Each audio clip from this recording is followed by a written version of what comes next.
Okay, well again, good evening. My name is Jim Boulay. I have the privilege of serving as Mayor of Concord. And we have been working as a city with the Department of Transportation for years now. And so tonight, this is another workshop that we're having regarding the Bow-Concord I-93 improvements. As you know, this is a very important, critical project to our city. When we build roads and when we build buildings, you know, we don't think about the next 5 years, we got to think about the next 75 years. So how this is actually done is going to be critical to the growth and the future of our community. And I appreciate you all coming out. You're all important, but I would also like to recognize we have Executive Counselor Valinsky here, Andy Valinsky. Thank you very much for coming. He's probably the most important person in the room because ultimately he's going to get vote. So you can all call me, but you really want to talk to him because he's the guy. Thanks, pal. You got it. So with that, I'm going to do the smartest thing I can do and get out of the way. The goal this evening is we are going to hear from McFarland Johnson. They are going to bring us through what some of the ideas, the concepts, plans are as of today. But the most important thing is to hear from you, what you envision, what you see, what's important, and how you think this should ultimately look in the end. So I encourage you all to ask questions, give your opinions, and share your thoughts. And with that, it is my privilege to recognize and to introduce the Commissioner of Department of Transportation, Commissioner Sheehan.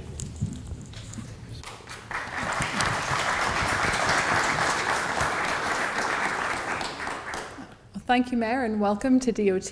We do really appreciate you all being here this evening. Just to recap where we're at in the process, we did conduct a public hearing for this project several months ago now. And based on the public feedback that we received as we presented that preferred alternative, we have been having conversations with the city about what other alternatives they would like us to look at more closely and how we might be able to address some of the comments that we received through the hearing process. And so that's why we're here tonight. I'm going to turn it over to the team from McFarland Johnson in a moment. They're going to do a brief presentation just to try and recap the different design alternatives and how we got to be here this evening. And then, as the Mayor said, we want to hear from all of you. This is a workshop, and so we really want to try and get feedback on some of the revised alternatives that we'll be presenting, as well as the new ideas that you might have as we try and identify what the right solution is for this particular project. The Mayor said this is a very important project to the city, and we at DOT appreciate that. This is a very important project for the state, and so we have to get this right for the citizens of New Hampshire and for the citizens here in Concord. And so we are prepared to roll up our sleeves and work alongside you, and so we really welcome the input that you're going to provide tonight. And so with that, I'm going to turn it over to Gene and let him introduce himself and introduce the other members of the team that are here, and then we'll try and work through the presentation as quickly as we can so that we can get to the comment phase. Thank you, Commissioner. I'm going to get these hooked up.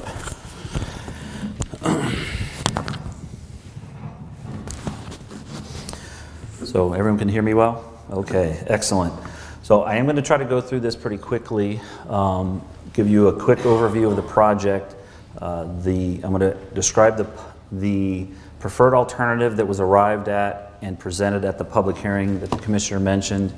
And then I do want to talk about the concerns that were raised by the City of Concord and and some information that we've developed to respond to those. And that's again really what we want to hear back from all of you later on. One thing you notice with the microphones, we do have Concord TV is actually recording the meeting tonight. So I'm going to try to get through this pretty quickly. Normally I'd rather have it be a little bit more interactive, but I think let me get through this presentation. We can certainly go back through and show slides, and if someone has questions, and I'll probably walk around with the microphones just so that everyone can hear and the people at home will be able to hear you once this is broadcast later. So I see a lot of familiar faces, so I'm going to go through this quickly, but I do want to give a quick overview of the overall project and then tell you what we're going to focus on today. So Bow-Concord I-93. So this is a pretty extensive project. It covers I-93 from south of Interstate 89 all the way through Concord, exit 12, 13, 14, past 15, and ends just prior to the bridge that carries 93 over the Merrimack River. We also deal with a segment of Interstate 89 as it terminates here at 93 in Bow, and Interstate 393 as it terminates in Concord at exit 15. Within this corridor, there are 7 full access interchanges, and there's about 5 miles of interstate that we have looked at. So for I-93, what you see in the top is what is out there today. It's a 4-lane interstate. It's got 10-foot shoulders and 4-foot shoulders on the inside. There's one segment, there is an additional southbound 3rd lane. The bottom shows what we're proposing for this project. So we will widen 93 to provide an additional lane northbound and an additional lane southbound. So you'll have additional lanes all the way through the corridor that will terminate before the interstate goes over the Merrimack River. We also have proposed auxiliary lanes. So these are lanes that start when you enter the interstate on an on-ramp, will then stop as you exit. So in between, say, exit 13 and 14, there'll be additional lanes. So for portions of this corridor, you will have 8 lanes of across with full 12-foot shoulders. So you can see it's a pretty significant expansion of the interstate. So the way we did in terms of developing alternatives, once we knew what we had to do on the interstate, we had to look at each of the exits, and we broke it up into these 4 different segments. So there's an 89 segment, which is pretty much everything in Bow, exit 12, exit 13 were their own segments, and then the one in the north end, which is 14, 15, and it also includes exit 1 on 393. The list here describes all the things that we're trying to achieve with this project. There are red listed bridges, there's 6 of them that we want to address. There's geometric and operational issues. When you have all these interchanges so close together, there's a lot of interaction of traffic that creates issues. We try to address those. Our goal has been to maintain the access that's out there today. So all of these interchanges provide full access, and we've attempted to provide that same access in all of our proposals. Certainly, we're trying to provide as much pedestrian and bicycle accommodation as we can. Stormwater treatment is very important. This corridor parallels the Merrimack River. We want to make sure that we don't add to the pollution of the river. And then finally, minimizing both property and resource impacts. That's both natural resources and cultural resources. So we do want to minimize, to the extent possible, those impacts. So this is the graphic that shows what is being proposed. This is the recommended preferred alternative. Everything in yellow is what will be there in the future. At the bottom, I show all the different concepts that have been presented. And the one that we're really going to, or the area that we're going to focus on tonight is really the area in here, downtown Concord, around exit 14. Mostly we think we've got consensus on the rest of the corridor in Concord, so we really want to talk about the exit 14. So what has been proposed at this exit, we're calling this concept F2. So what happens here, the interstate again is widened, so there are 8 lanes coming up from exit 13. So we have it widened all the way through the corridor, and then as you get to the north, you'll see that it starts to taper down back to the 4-lane section. What I'm going to show exit 15 first. The exit 15 currently is what we call a full clover leaf, so it has those 4 loop ramps. The proposal is to eliminate 2 of those ramps, replace them with directional ramps, and by doing that, we eliminate all the weaving that occurs within that interchange. So anyone who knows getting on and off at exit 15 and you have all that traffic that's crossing, that's all been eliminated with this configuration. And I think mostly people seem very comfortable with this configuration at exit 15. The 14, this is a little bit different, and what's proposed here is a modified diamond. So it's still a diamond interchange, it's what's out there today. The real difference here is that we're eliminating the northbound entrance ramp. And we did this because we wanted to shift the interstate to the east, and that allowed us to retain both this intersection, which is the southbound ramps, but also the intersection here of Loudon Road and Stickney Avenue. All the other alternatives that we had looked at, when you maintain that entrance ramp, we couldn't shift the interstate, and that access to Stickney Avenue was cut off. So that's what really drove this proposal to eliminate that ramp. What that also does is we avoid hitting some other resources. There's historic buildings in this area here, notably Ralph Pill. There's also this building here, it's called the electric substation. I think it's a vacant now, but that's also a historic building. We don't hit the substation right here, which powers most of downtown, and also we don't end up hitting the rail corridor through here. So this is, again, this is F2. This is what is proposed and what was submitted, or what was presented at the public hearing. So for Loudon Road, although we are not adding a lot of lanes on Loudon Road, we have eliminated an intersection, which helps with the signal timing, but we're also widening it. So those lanes on Loudon Road today are pretty narrow. So we'll provide standard lanes, shoulders. We're also proposing multi-use paths in both directions and a separation between the path and Loudon Road. So it's a much wider footprint for Loudon Road that is proposed. So that's my quick summary of where we got to with our project. As the commissioner stated, after the public hearing, the City of Concord presented a letter with several comments and concerns. We presented those at a workshop that we had on April 1st, I think it was, and a group of people told us what they meant by a lot of these concerns. So there was a lot of discussion, and this is really a follow-up to that meeting to present what we've been able to develop since that time. So what I'm going to do is go through these step by step, show you what we've been able to develop, where we stand on each of these issues, and then we'll be able to open it up for questions. So the first two are actually pretty straightforward. The concern with number one is that there's a lot of vegetation along 93, between 93 and the river, and the city would like to get it cleaned up just to improve the aesthetics. I think there's an ongoing dialogue now between the city and the Bureau of Turnpikes to allow the city to go in and try to clean that up just to beautify it. Number two is the highway garage. That's the complex that's on Stickney Avenue. That right now is a separate project. It's not part of Bow-Concord. We're not impacting that property, and that's kind of following a parallel tract, so it's not part of this project right now. So this is where we get the fun stuff.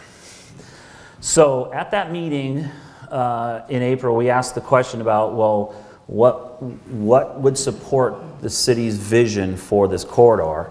And one of the things that really came out was the desire to flip exit 14.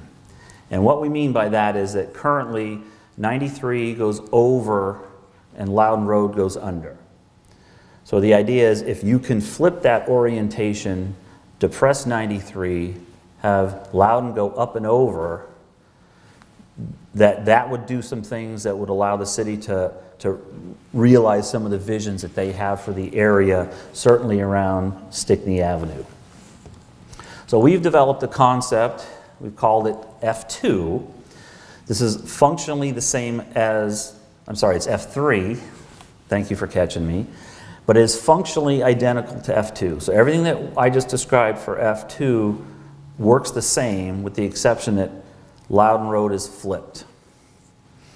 What this does, it allows that the railroad could be shifted, and I'll show you that in a graphic in a minute. It does mean that the access to the Ralph Pill complex in this area would have to be altered.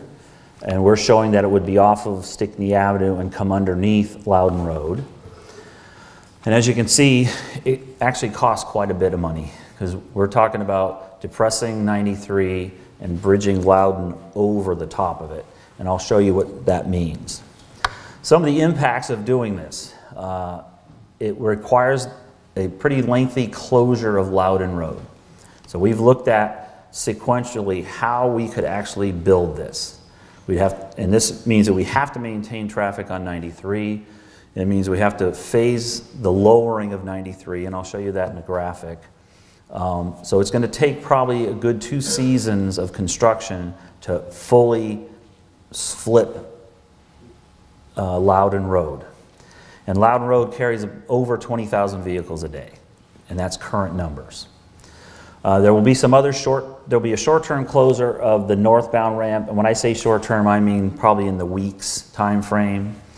But the southbound ramps, which are right here, that would be a much longer term. That would probably be most of the second season, and it's mainly because that intersection now is 20, 25 feet higher in the air than it is today, and it's pretty much in the same location. So that's going to take quite a bit of time to actually accomplish that work. And then the other thing to note is that there are quite a few utilities that run along and under Loudon Road that would have to be relocated permanently and potentially temporarily in order to get this flip to occur. So what this project would propose for this $41 million is to flip it and make sure that some of the other work could be done at a later time, which is then you could relocate the railroad. So what we've shown here, this red line is showing that the railroad could be tucked in and go under Loudon Road, where it can't today, and that it could parallel the interstate. We still have to kind of loop it around exit 15, and that red line is where that future relocation could occur. And that would open up this whole area in here for whatever vision the city would like to realize. We're also saying that at that point, once the railroad is relocated, you could provide access to the Ralph Pill complex from Store Street here. This work, we've done a quick estimate to show this is about another $20 million. And that's really to deal with the actual railroad costs, but it's also because the impacts of relocating the railroad, you end up going through the Unitil substation that's right there. You do impact the historic electric light building, which is right there. And it also goes through the bus depot, which is right there. Now, these things can be switched and flipped and, adjusted as whatever vision would come, but this is kind of what we're looking at as we lay this out in an effort to really provide, as much space in here for redevelopment. So this is what Loudon Road would look like. So you'd still come over the river. The intersection with Fort Eddy would probably be raised a little bit, but then you'd go up and over, so you'd be bridging all the way here. There'd be a small point here where there's no bridge, but then this is all bridge all the way over to the other side of Store Street. So it's one of the reasons it takes so long is there's a lot of bridging to make this happen. And this is what would happen in the short term, where we would still maintain that access from Loudon Road down to Stickney, and then we would provide this road that would allow you to go under Loudon Road and get into the Ralph Pill complex at that location. So this is what the profile of Loudon Road would look like. So currently, this is the river, and Loudon Road stays low, and 93 goes over, and it comes up the hill and goes over the railroad and Store Street. So you would immediately at Fort Eddy Road start coming up at about a 5% grade, go over 93, and we'd have to depress 93 to make this happen, and even depress it lower than what Loudon Road is today. And then you'd still get over, there's the existing railroad corridor there, you'd cross over that. Oh, I'm sorry, that would be the new railroad corridor. This would be the existing rail corridor, and this is Store Street. So that's what the profile would look like. This is what the profile of 93 would look like. So this is the northbound. So this dashed line up here, that's what 93 does today. It actually climbs up and over Loudon Road and then comes back down. This is what the profile would look like to get under, and that's where Loudon Road would be, to get back up. And you can see that all of that is all earth material that had to be removed to get and lower 93 in that location. And this kind of line down here, that's actually the 100-year floodplain. So we're still above the floodplain even when we do this, which we want to make sure we do. And the last thing I want to show about this is a plan that shows Loudon Road, and these are all the utilities that exist in Loudon Road today.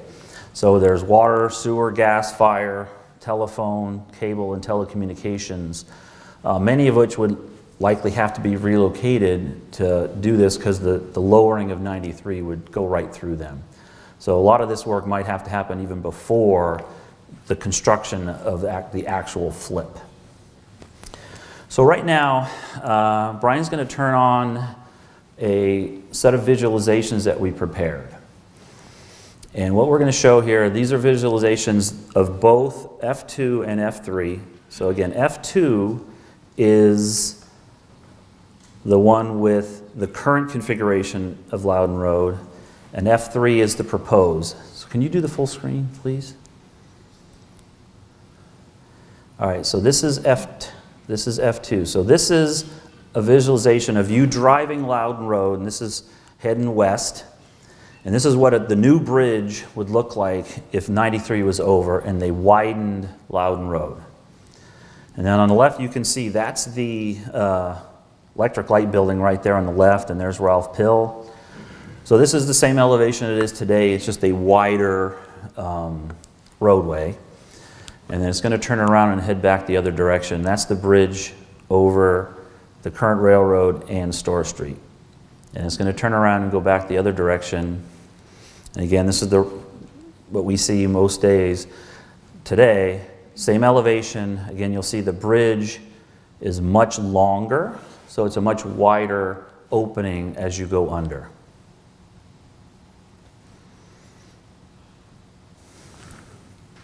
And go back and you'll see back at the Fort Eddy intersection right there.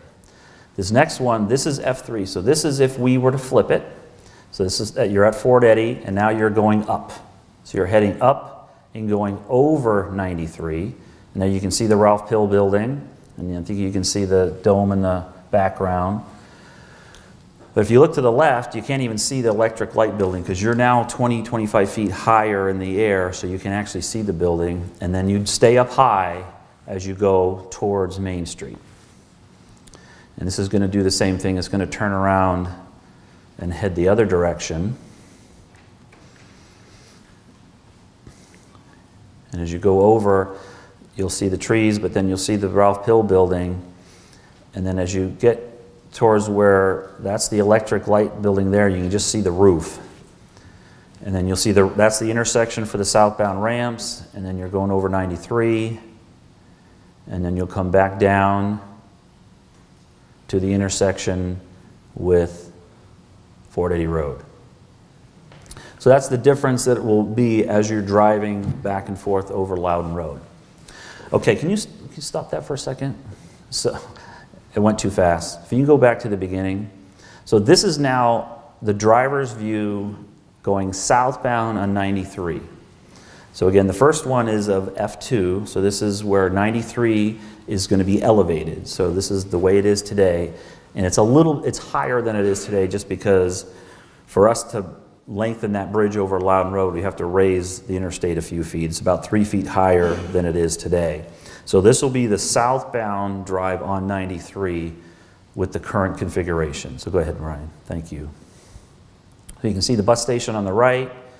You can actually start to see Ralph Pill, and I think you can see the dome on the right. This guy's going a little fast. But you can see you're still high. And then you can see there's the Ralph Pill and the electric light, and you've gone over Loudon Road. That's the new bridge, and that's the end. The next video is going to be the same drive. This is F3.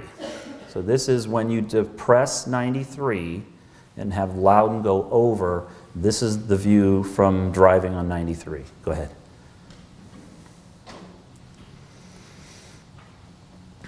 Again, he's in the fast lane. You can see the Ralph Pill in the background, but now the road is going to start going down and you see the retaining walls. So as you get close to Loudon Road, we're about 20 feet, 22 feet deeper than we were, and we need retaining walls because the ramps have to go up to meet Loudon Road, and there's the bridge over. So you see there's a lot of retaining walls in there that we'll need just to keep the ramps there. So we'll be able to go and replay that later if you want to look at it, and we'll certainly make that available as we go through. And we'll probably make that available later for people to look at if they want to. So I'm going to keep going real quickly. A couple other things to talk about. The fourth comment had to do with pedestrian access from downtown. This was not something that was presented or was made part of the project, but at that workshop in April, there were 2 locations that were discussed at trying to provide some sort of a pedestrian crossing. The first one down here, we just called option 1, is at the end of Pleasant Street. So this is the Pleasant Street extension, that if you were downtown, you could just walk straight down, go up and over. So this would be a structure going all the way over. You'd have to go over the railroad, over the interstate, over the river, and then come back down. What we've shown on either side of the river, this is the planned Merrimack River Greenway Trail. It's kind of this dashed red line. Currently, it's shown that it would go all the way to Loudon Road. This would allow it, to access this bridge instead. The other is the Northern Rail Trail extension, which would be along the rail corridor up here. So the idea is we're trying to connect those two, but also provide the connection to downtown. So this option, you would just come over and ramp down to get to the trail. And there would be a separate ramp off of here that would come back down to connect. And this again is structure because you're much higher in the air to get over the railroad and the interstate. And I'll show you the profiles in a minute. Option 2 was one to say, hey, let's get it closer to Loudon Road, try to avoid maybe all the impacts to the shopping mall. So this one, we went as far up here as we thought we could to cross over the rail, and then you'd parallel the rail down and get to the northern extension. We also on this one showed that if you wanted to, you could do more of a circular ramp. That's about how big a ramp would have to be to meet the standards. And then we did draw profiles for both of these, and I'll have to explain these a little bit. The profile down here is what we typically do is we exaggerate the vertical scale just so you can really see what you're crossing. So this end is Store Street, and we have to go up at a 5% grade, and that's the highest maximum grade that we can use under ADA regulations and guidelines. Otherwise, we'd have to have platforms if we had it any steeper. So we go up at 5%, and then we'd have to cross the railroad, have to cross over 93, go over the river, come back down to meet the path there. This is the critical vertical clearance right now for these would be I-93, where we are over the railroad quite a bit. Just from aesthetics purposes, we put the crest of the curve over 93, so if you're driving down, you'd see the bridge on a crest. This upper image, this is the actual true profile as a 1-to-1, so you'll see just how it would look looking north on 93, and that's how long that structure would be. If we went to the F3, where 93 would actually be lower, we could lower this by around 3 feet. And the reason it's only 3 feet is we still have to cross the railroad. So that's now the critical crossing, so we have to get over. For option 2, the profile looks very similar. It's a little bit steeper, I think, it's a little bit higher, and that's mainly because as we get closer to Loudon, 93 is higher. So if we went to F3, we could also lower it, but not as much.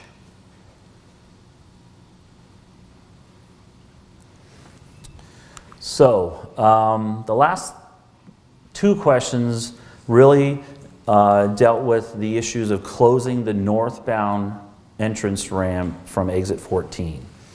So I know this is a little bit busy, but there's a main reason why I wanted to show this is to show you that in terms of the volume of traffic, the reason that this ramp was chosen is that it has much less volume than all the other ramps at the interchange.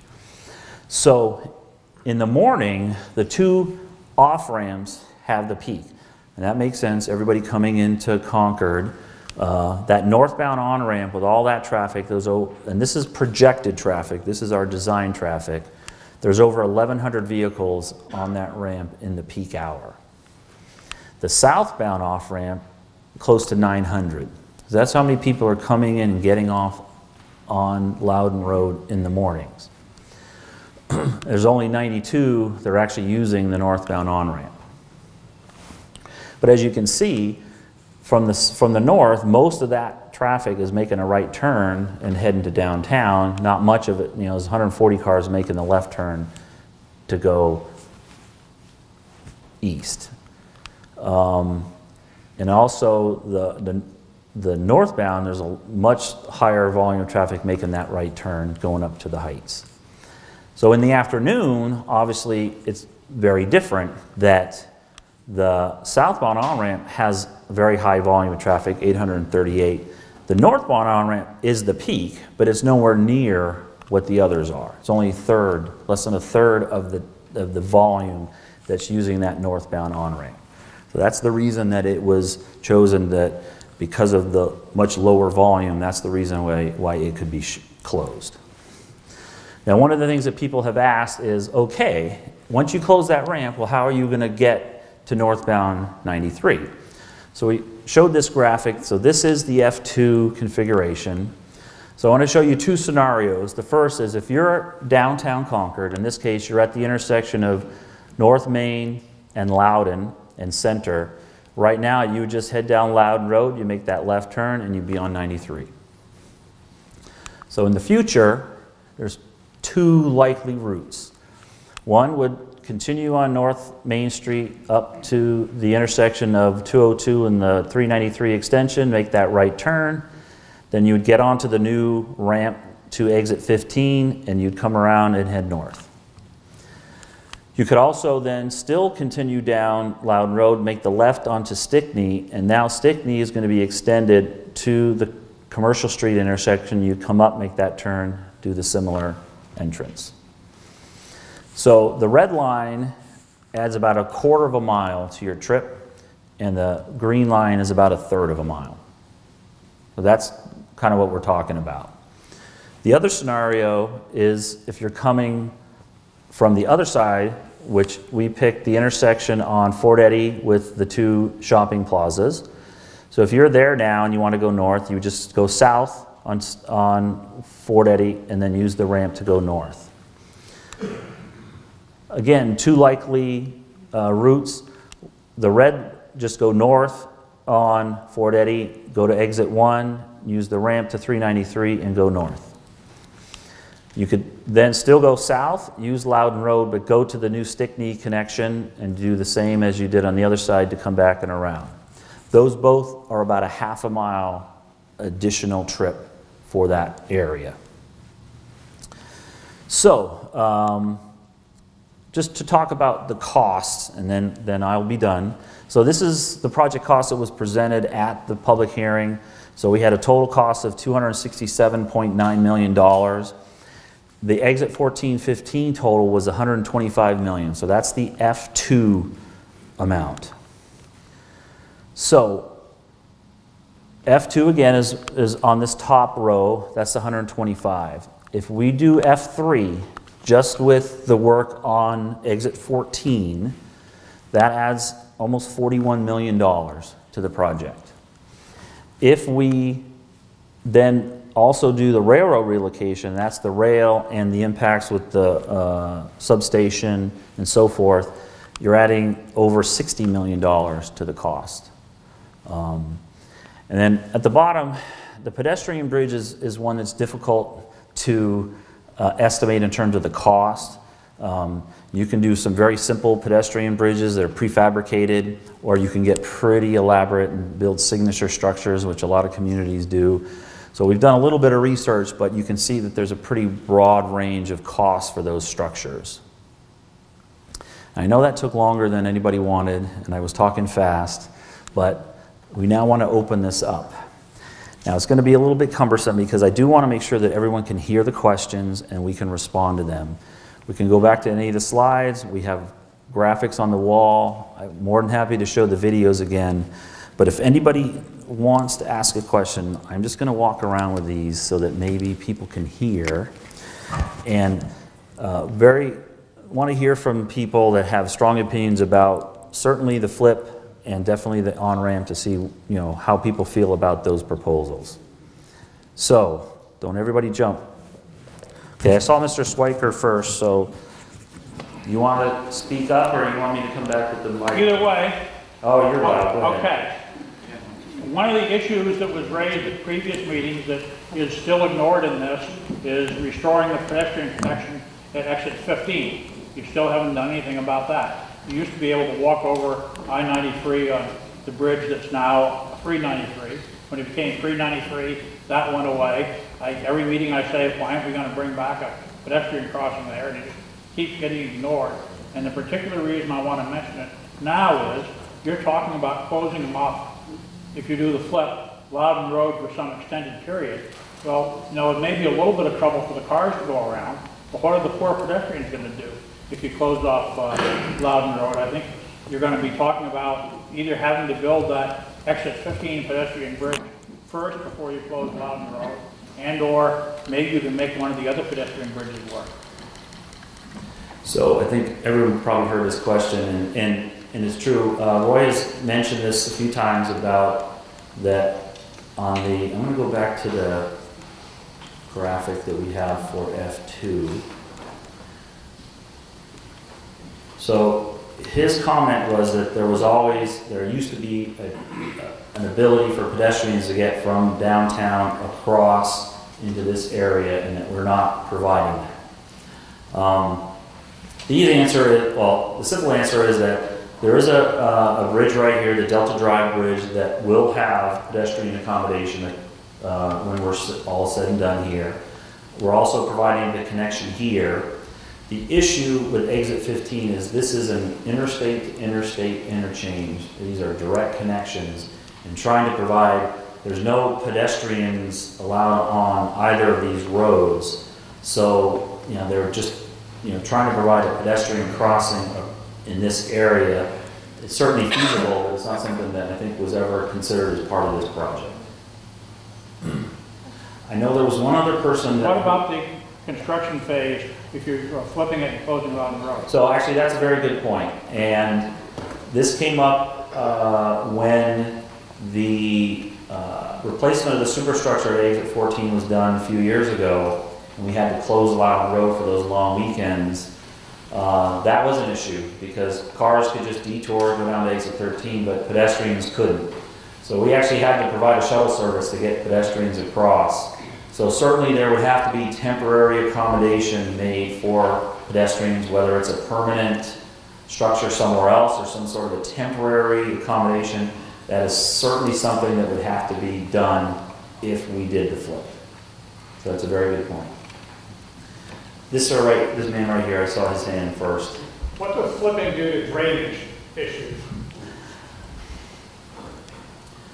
Well, it doesn't make it easier, but like I showed in that one profile, when we looked at this, the first thing that we were concerned about is that we knew we had to get, that the interstate had to be lower than even the existing Loudon Road.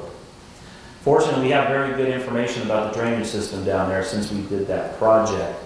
So we made sure that we knew where the outlets were and we could trace the drainage all the way back to ensure that we could drain to the river when we lowered the interstate that much. So it is possible and we can do it. Again, it's going to be much lower than it is today, but this point here is still higher than the low point that's down near exit 13. So that's still the overall low point is not at this location. I'm just wondering if that dip there would have debris accumulated, block drains and stuff. And any low point in a profile, that's an issue we have, and typically we have more catch basins, and certainly you have to maintain it to make sure that it doesn't get clogged up. Okay, Absolutely. I'm going to go to Mr. Dupree here. Gene, we've been at this a long time. This is a great improvement. Thank you for listening. I have a question and then a comment. Why are we keeping sticky out?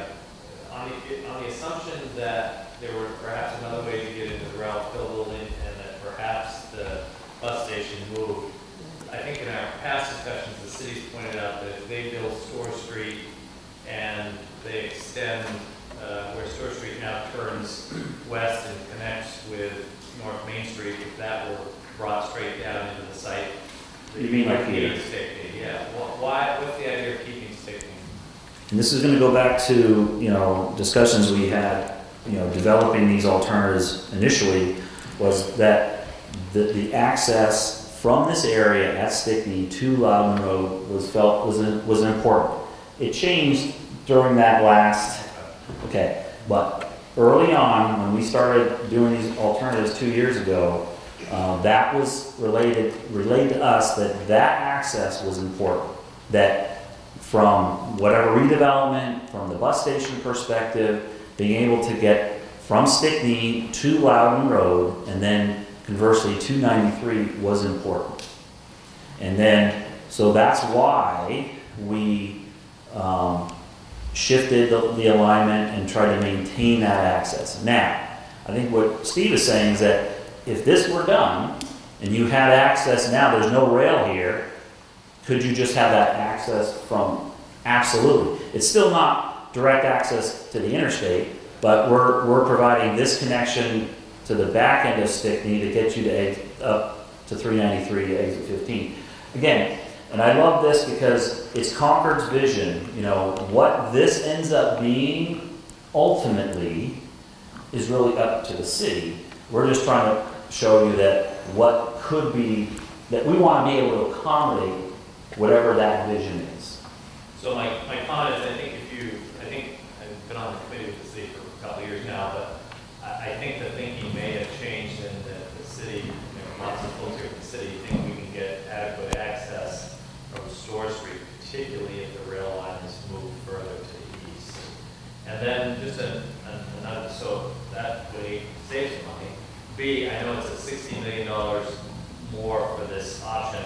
I don't think you quite have a pedestrian bridge consistent with the vision. We're thinking of much more broader rather than a single lane bridge like you see, for example, for Highway 41 in Florida that's 20 or 30 yards wide or something. But this is a vast improvement. My other question is, if the electric building weren't there, and we realized DOT doesn't like to take historic buildings, even me, and there were another way into Ralphville building, couldn't you save some money by not having to, one of your options, you were showing special access to the bill? Right, I mean, with this option, I'm actually going to go to this drawing because this is now all bridge. Right. So what we were proposing initially is if you have this connection, then you could just go underneath and then you have access to it. But right on the left-hand side, if you go behind the bingo. Yeah, no, that's what we show. Yeah, that's what we show here is that's exactly what that connection is. Right. So you could do that if because the rail corridor wouldn't be there anymore, so it wouldn't be crossing the rail corridor. So that would be Cheaper alternative. option, absolutely. We're worth it, by the way. We are the state capital of the most significant city. We're worth the extra $60 million. David. Oh, yeah, absolutely. Okay.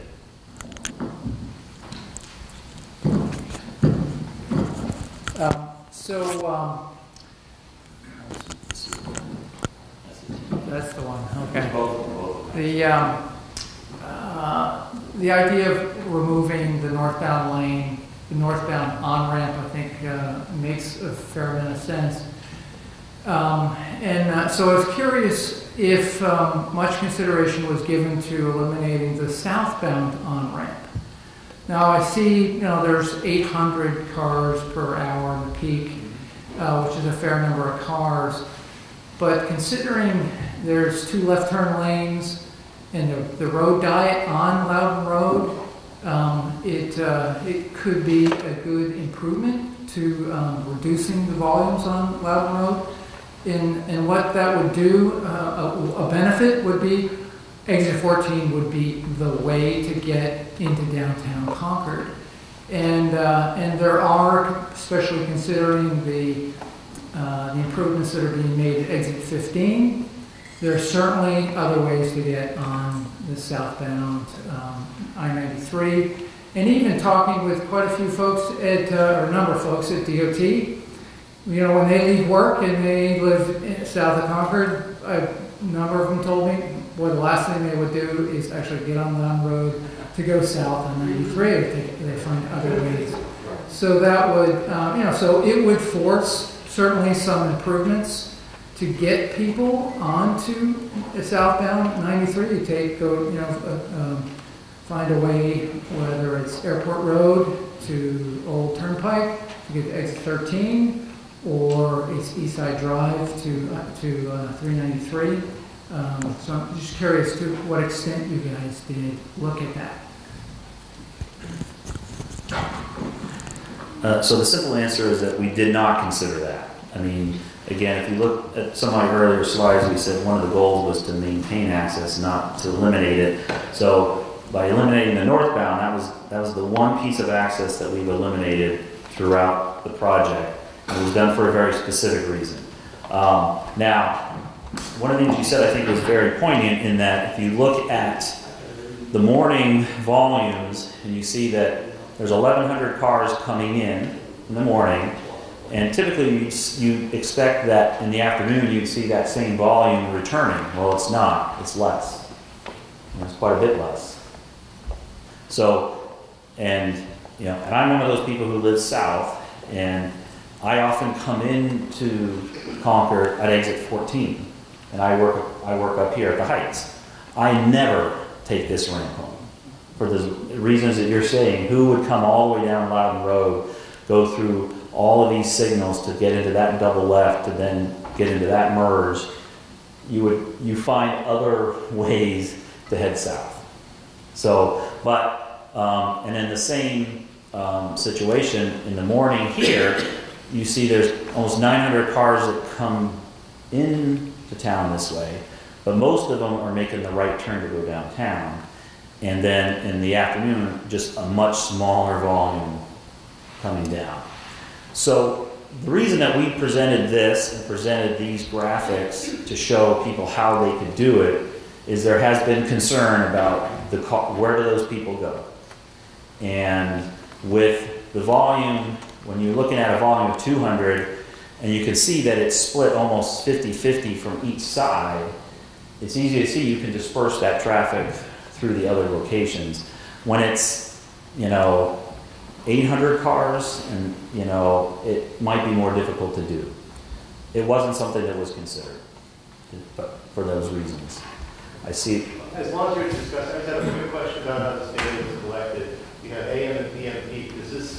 Is there any consideration about weekend and consumer traffic when the malls and the stores are getting their highest usage? This is really a peak hour, weekday peak. I have to go back and because this is part of it's a sub model of the regional model that's really dealing with weekday peaks. Is it worth considering weekend shopping hour traffic, which is pretty intense? Right. I mean, understood that there are going to be times of the day, times of the week, times of the year where you're going to see more than this volume of traffic. I think certainly we understand that. Right. So the point being that because we're not looking at data that represents weekend shopping, this might be perfectly fine for Monday, Thursday, Friday, but you might be really messing it up for people who shop there on weekends. And I'm not saying that because I think you've done it. This is great stuff.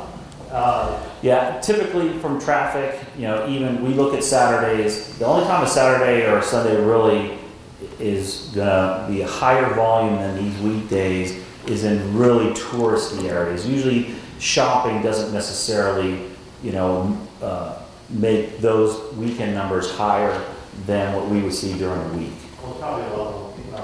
Yeah. Yes, sir. So these vehicles per hour, is this, just for clarification, it says design year. So this is not current. This is not current volume. Peak. This is projected peak. Yes. To that date. That is correct. All right. Stephen mentioned something, a couple of people have mentioned something about F3 being additional. Your slides say additional 40 million, and additional 19. Is that, so a total of 64, is that a total of 60 or 60 million over on top of F2? It's on top of F2. The flip is very costly, mainly because right now 93 is up high and we're keeping it up high. So and I think the best place for me to show that is one more. This diagram where this is where 93 is now, and we got to take it down here. Plus, we got to go lower than that to build a new structural section. So, and we got to do that. We can't do that in one piece. It has to be done in 3 phases by lowering it, moving traffic. And so it's a very time-consuming, staged construction to get that to happen. Where with F2, you're still up high. We just build it up a little bit. I'd like you to retain this slide because I want to talk to you about floodplain elevations. So you're saying I-93 went, if compressed, would be, if I got the profile over there correctly, it's about 5 feet lower than the existing Loudon Road is now, about 4.5, 5 feet. Is that about right? I think that's about right. I'm looking at other people to confirm. I think I thought 3, but it certainly could be. But it is it's several feet lower. So all utilities, they're all going to be relocated so that we never have. When we have another water main break, which will happen, we're not going to have to shut down I-93 as we shut down Loudon Road 6 to 8 months. Correct? Well, possibly. The big question is, where do you put the new water line? Well, yeah. That's okay. So, but I want to get the flood elevations because I'm comfortable. I don't see how you're going to do this without a pumping station down there for a floodplain for high flood events. Well, you're saying that this can still drain by gravity to the Merrimack during a 100-year flood. I'm not saying that it's not going to have water at a 100-year flood. I'm saying it's above the 100-year flood elevation. That low point? Yes. And it's still higher than the current low point on 93 that's down near exit 13. I remember about 8 or 10 years ago, I remember the parking lot at the, right on Loudon Road, across the street from Mather Arena. Not where the post office is, but the mutual building. That was flooded. The water was over the banks of the river. It's hard for me to visualize with that water being that high that it is not going to flood this out without a pump station. Sure. Now the other thing is that we're also going to be doing other drainage improvements and stormwater treatment, and so we're going to be looking at those things where right now, pretty much, especially in this area, all the water that's coming off the highway goes into the drainage system and gets directly discharged into the Merrimack River. Correct. So we're going to be doing other things to treat it and retain it and so forth. But again, the important thing is if I know even recently down near exit 13, there were times where the water got pretty close to the interstate. Absolutely. That is still lower than what we're proposing here. But over time, it's only got worse. Understood. This gentleman here has been very patient. So I've read this project as initially conceived was a 10-year project, is that correct? Total. From a construction perspective? Yes. The current, in terms of the way the funding would be, yes. So if we got everything we want, those of us who continue to want to have a better Concord, how much longer would it take? All right, well, that was going to be my closing slide, but you might as well go there, right? So the schedule right now is that we're trying to complete the environmental documents. So we have the public hearing, we have a draft environmental document, we want to finalize that so this can move forward into final design. The first construction money that is currently programmed is 2024. So nothing can start until 2024. Right now, the current 10-year plan does not completely fund this project. So you're doing this for my grandson? Well, the idea is that the 10-year plan is the next 10-year plan is being developed now. The belief is, based on the way the funding has been going, it would take till 2033, and this is not from a construction perspective, it's just from a funding perspective. The money all the money wouldn't be available to complete it until 2033. How long to build it, though? I think a lot of people want And it's tough to say. We've looked at this. I mean, I think there's some people, you could probably build it as quickly as 6 years, just depending on, but again, it's about how much money is available, because the Salem to Manchester project's taken as long as it has, not because it takes the contractors that long, as that's the way the funding was done. They can only let out a certain amount of money every year, because that's how much is in the budget. So if the money were available up front and you could just attack it and get it done, certainly it would be done much sooner and much quicker. Right here. I have a question. I know the initial, idea of interstates was to get you from town to town to town. We're spending a lot of time making Interstate 93 effective for the Concord people. I'm not sure that's the right way to spend money. Well, one of the things about Concord, and this has always been stated, that I-93 is more than the interstate. It is. I mean, I-93 is the main north-south. I mean, it's the backbone, as I heard it called, of New Hampshire. So, I mean, I live south. I use it every day to get to work. People use it to get to the north for skiing, for whatever. So it is the backbone.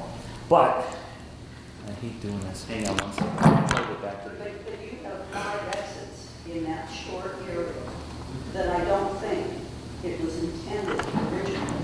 They have so many off of a large interstate like this that carries volumes of people up and down. No, you're absolutely correct. If you look at our design guidance, they will tell you that you want several miles between interchanges, and we don't have that. But again, this is an urban area. It is the state capital. It was built to have all of these exits providing access into the city of Concord. And again, from our perspective on the project, trying to retain that has certainly been the goal, to keep that going. But we haven't forgotten that this is Interstate 93. It's also a critical east-west corridor, because you have Interstate 89 and 393 both terminating right within this project. So it's critical that this is certainly for the region and the state. It has to function as an interstate. Is it 393 called 393 because it put a few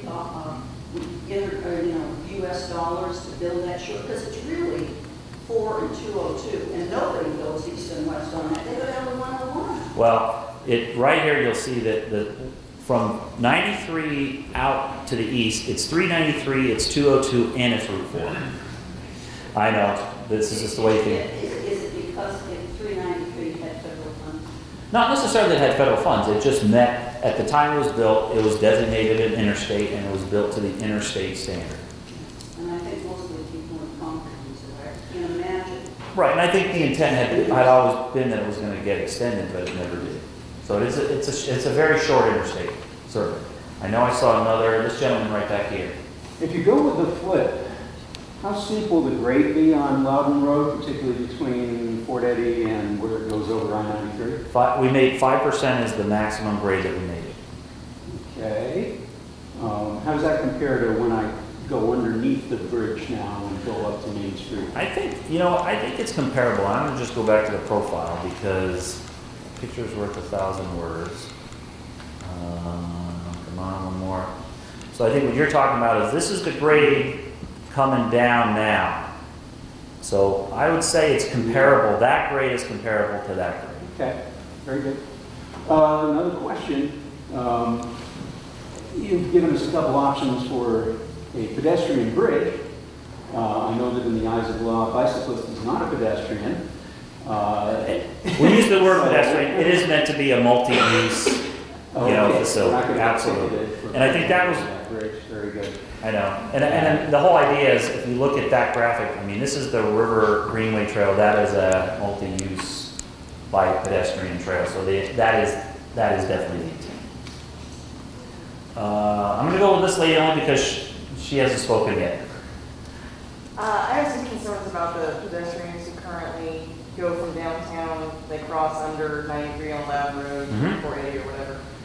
I'm wondering if you have data on how many pedestrians those are, and I'm also concerned about, you talked about widening Loudon, which we all know kind of makes traffic more comfortable going faster and makes pedestrians more uncomfortable, so I wonder if you can speak to that. So, I'm sure we do have counts of pedestrians. I don't know off the top of my head what that number is. This is what we're showing as the typical for F2, where it's still a fairly tight, confined space because there's a lot of lanes. Now, right now, I know some of those lanes are narrower than what we're showing. We're drawing these as 11 foot. I don't know, David, I think some of those are less than 11 on Loudon, possibly. They're pretty narrow. When they put in that double left, they had the space that they had. So we're proposing 11-foot lanes. We are proposing a shoulder. There's none out there today. But then for the bikes and pedestrians, we're proposing a 10-foot wide multi-use path that would be separated from the curb by another 5 feet. So the idea is to get them away from the traffic. And this goes to Hazen Drive, how far? It does not go that far. Within the limits of the project, we are providing the 10-foot path. Which is? For F3, it's essentially from Fort Eddy Road all the way up past Store Street. And how does that was F2? How would that work? This is F3. The only difference with F2 is that when we're on the bridge, we don't typically put that 5-foot buffer just because that's a lot of cost, because that bridge. So typically on the bridge, we'll still make it 10 feet wide, but it'll probably be adjacent to the curb. That's the way we've drawn it. That doesn't necessarily mean that it has to be done that way, but it is more costly when it's on the bridge. This gentleman, I know you've been waiting. Since you're never going to get 100% consensus, what's the criteria for doing a design freeze and getting on with it? Well, as the mayor said, we have to let, oh, he's gone. We have commission, no, the mayor, Mr. Dolinsky is gone. Essentially, this project went to a public hearing. At that public hearing, there were 2 commissioners, and they're the ones who have to essentially approve. I'm not sure what the exact terminology is, but they have to be comfortable that this is the project that the community want and then it can move forward. So, but the idea is that we want to reach consensus as best we can. This is a pretty significant difference, a change if we go with a flip. So I think it really has to be something that the community really supports to go. I mean, it would take a lot more rework on the environmental side, certainly a lot more dollars. And because the project isn't funded now, we don't have the $267 million to build it. As you add more costs, it's much more difficult to find the money. It could even delay it further, if we keep adding costs. Yeah, obviously I'm just worried about going on and on and on. And if somebody comes up with another idea that might actually be reasonably good, somewhere along the way you got to say enough. Right, and I think that's what the commissioner said, is that this is an important project. Traffic's not getting any better. I feel it every day. There's more congestion, there's more delay. The project does need to move forward. So, I mean, obviously that's the hope, is that we reach some consensus. See another hand back here, sir? Oh, I'm sorry. I think the commissioner would like to say something.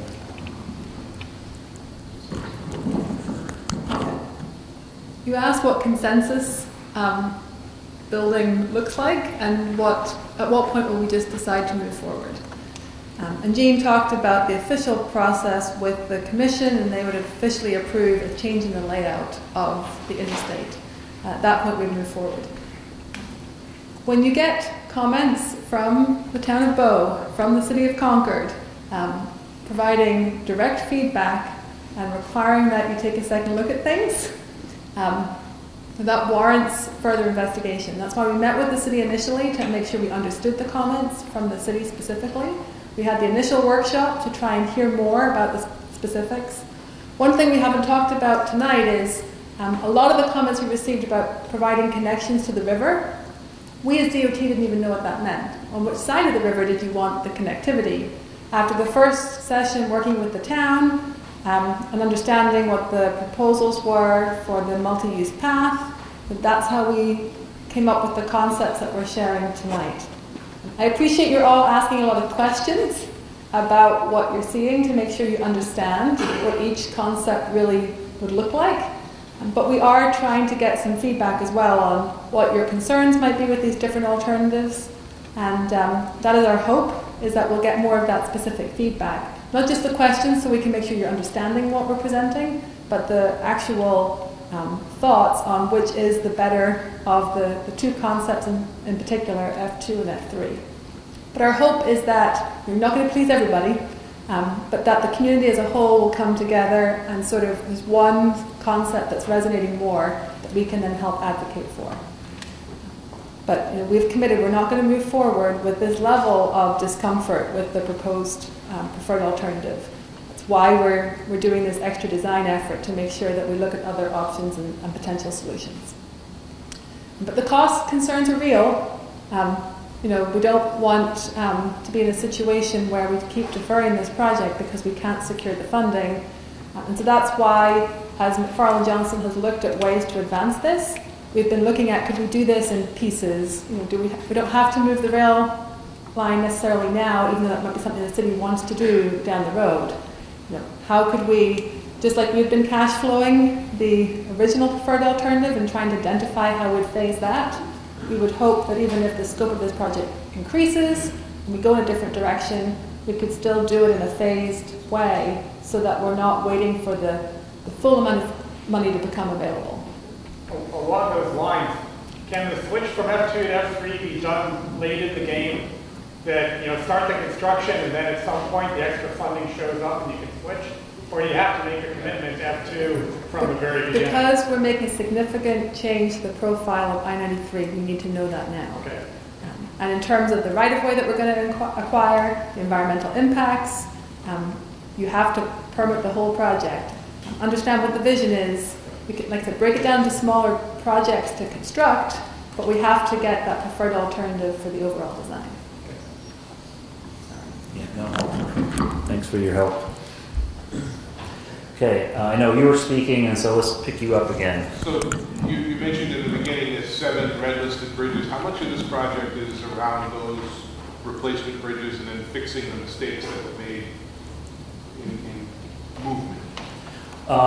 There's actually 6 red-listed bridges, and I know the costs are pretty significant just because, and I brought back to this one, the bridge that carries 393 over 93, that's the highest priority on this project on the state's red list. And the reason it's so high is because it's an interstate over an interstate, so it's a very high priority just because of its use. So that bridge that we're replacing is a pretty long bridge, so it has a pretty high cost because in our redesign of exit 15, it's longer than it is currently. So there are 6 bridges. I think of the 6, 5 have to be replaced because for length, for condition. There's one bridge which is 393 over College Park, which is at exit 1. That bridge is a red-listed bridge. It's not necessarily a replacement. It could be a rehab. We do have the cost broken out, but there is a significant amount of money for that, for those bridges. But I think in terms of the overall project, obviously expanding the interstate to the level that we are, there's a lot of cost in that. In just bridges that aren't necessarily red-listed bridges that have to be widened or replaced. Yes, Howard. Thank you. I'm still very concerned about the whole question of access to the river, connection to the river. And I think that because these projects are going to come along only 75 to 100 years, if we don't provide, if we put in more concrete, 2 more lanes of concrete between downtown Concord on the west side of the river and the Merrimack River, without making sure that there is a way to open up access to the river from downtown, not from the east side, but from downtown, I think we are going to be regretting that for the next 75 to 100 years. So I don't see anything, and I haven't heard anything tonight, that makes me feel any better about the way that issue is being addressed. So again, we're responding to the workshop that we had in April, and the 2 concepts that were raised at that workshop were crossings in these 2 areas that you could get both connecting the greenway and the rail trail, but also providing a means for people in downtown to come down and get over the interstate and over the river and have access to the river.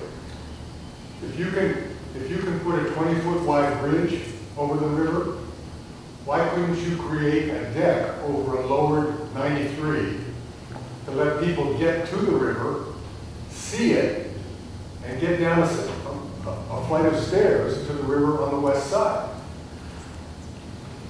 The idea of I mean, whatever connection it is, how wide it is, I've heard that from other people, whether it's a promenade or something, like you said, a platform, that certainly is possible. There's nothing in our proposal that says that that cannot be accommodated.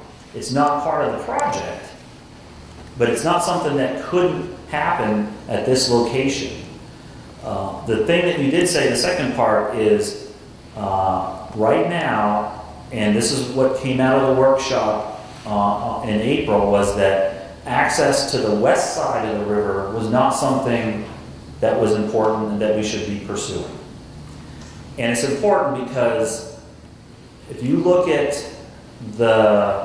where the interstate is here, if you try to provide, and right now we actually have a retaining wall along here to make sure that we're staying out of the flood zone of the river.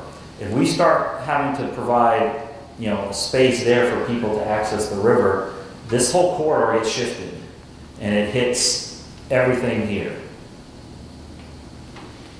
And I know I understand it's what a lot of people think that's the way to go, but it's a very costly and, from the perspective of this project, that's not something that was one of the goals, was to provide access along that side of the river.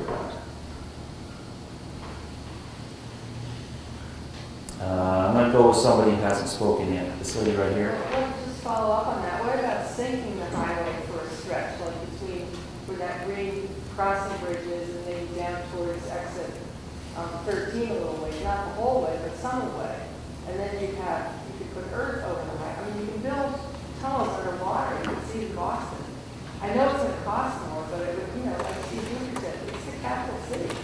We're going to make this look nice. We just finished working on a downtown, on Main Street. We don't want people just zooming even faster to go by here. We want to draw them into town.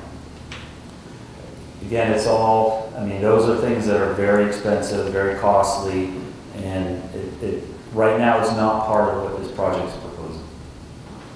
I understand it, but I'm just saying maybe it should be. I don't know how you get that. I understand, and that's why we're here. I want to hear how many other people think of the same. And I'm going to go in the back, because she's been very patient. I wanted to lend my support to absolutely everything that Mr. Dupree said. I think he was right on the money in terms of this being a great improvement and very responsive to a lot of the concerns that have been raised in the past.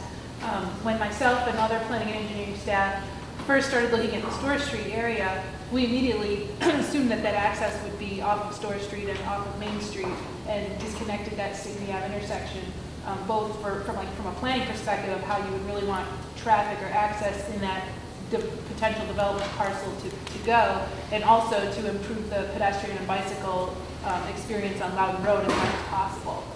So I think that should definitely be looked at a little more closely, especially since the north side of that parcel, I'm sure it has sufficient access as you designed it to the interstate from the north side. So what you're saying is that the connection from Loudon Road down to Stickney Avenue, that's not something that is necessary. You're thinking it'd be from the Store Street extension. Correct. Okay. And that was probably shortly after you all started 2 years ago, because that was about, I think, when myself and Ed Roberge and other planning and engineering staff started looking at that Store Street area and saying, hey, let's hold off and see what connections should really be made here. And that was definitely one of the first things that, for that circulation, that we had looked at. Right. And I think it's important to note that that is different than what we heard initially. And I think at the workshop in April, I think that's where we really started hearing strongly that, yeah, this may not have the importance that it once had, at least from the city's perspective. And I also want to lend my support to the gentleman who spoke about the need for the access to the river. I understand that's a big price tag item, but that's been in the city's master plans for so long, and it would really be, I think, perceived as a missed opportunity to not include that in the project. That's something that would be really exciting for the downtown area, the Store Street area, the Capitol Plaza Center, as it is looking to redevelop. Right, and just so people understand what that means.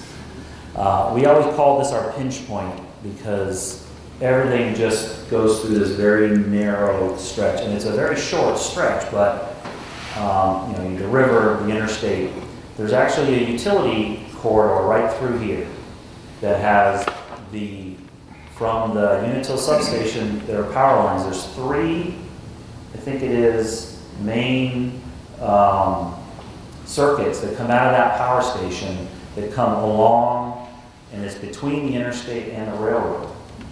The city's main sewer interceptor is also in that corridor. It's a 54-inch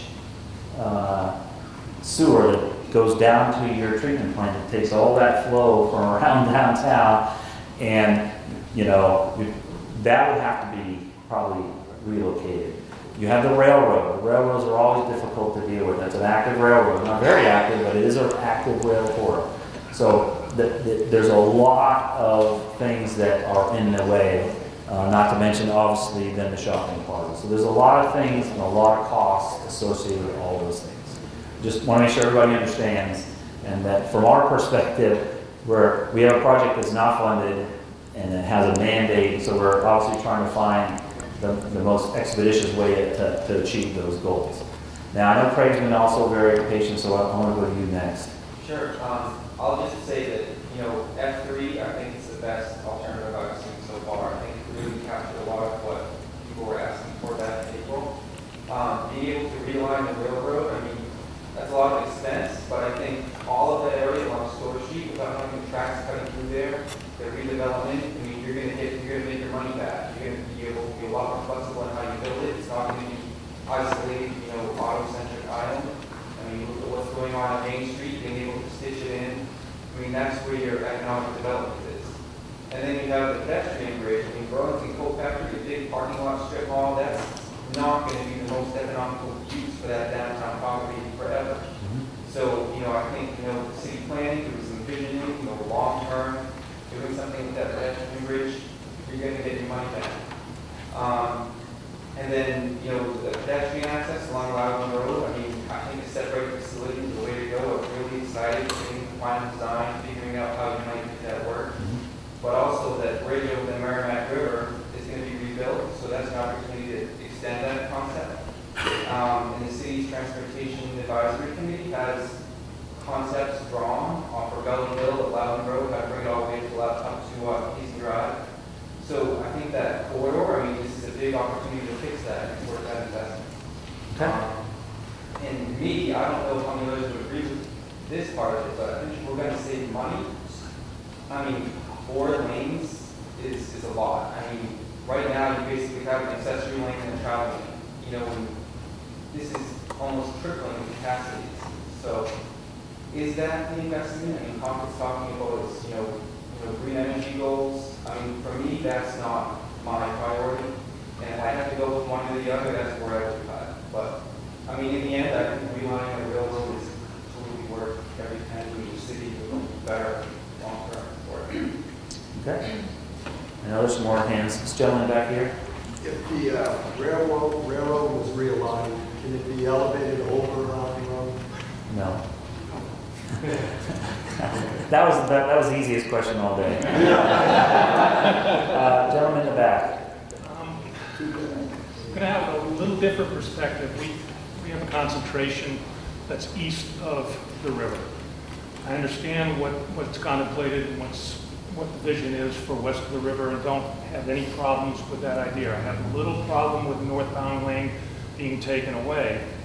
However, the access to 480 Road might be a solution, but I understand that it's not a state road, and therefore there are no improvements that are planned for that particular road.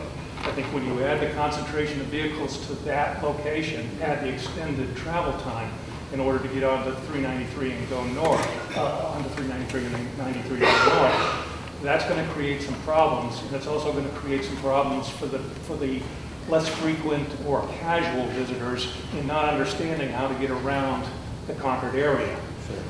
The flip that you're contemplating is significantly problematic for us east of the river.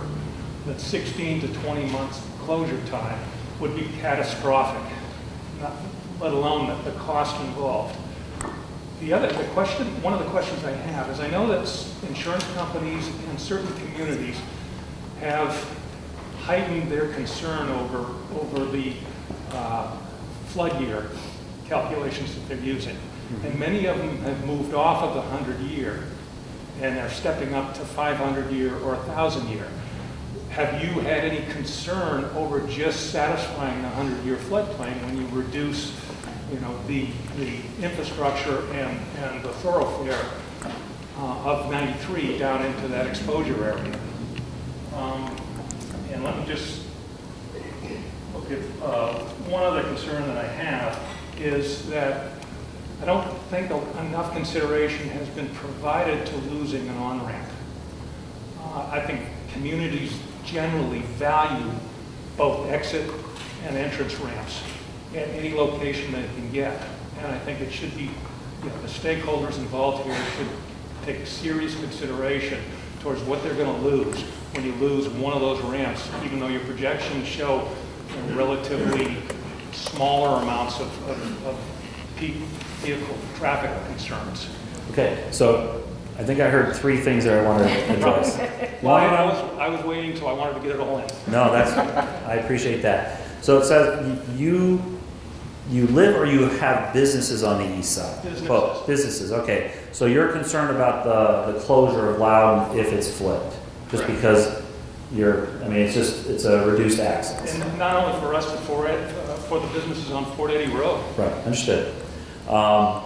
The second concern obviously was about the flood levels. And obviously, we still have to go by the guidance that we have from Federal Highway about what levels we're trying to achieve.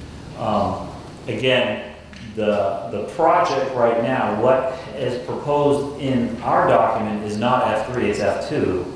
So if we do F3, some of those concerns probably will have to be addressed because we would be lowering the interstate quite a bit, approaching those flood levels. But as I answered the question before, we still wouldn't be the lowest point on 93. Further south, there's already a lower point. So understood that there's certain standards and guides that we still have to follow, and that's what we've done. So the 100-year flood is what we're doing. Now, the last thing you mentioned was the on-ramp and how to lose that. Now, again, that was done for a certain reason.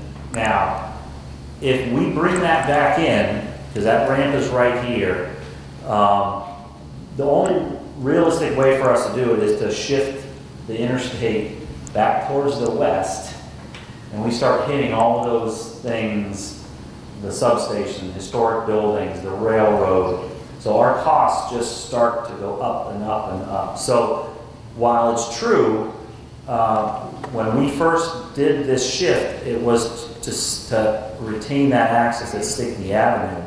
If we push everything back, and if you look at some of the old original concepts that we had developed, they all had the interstate further to the west.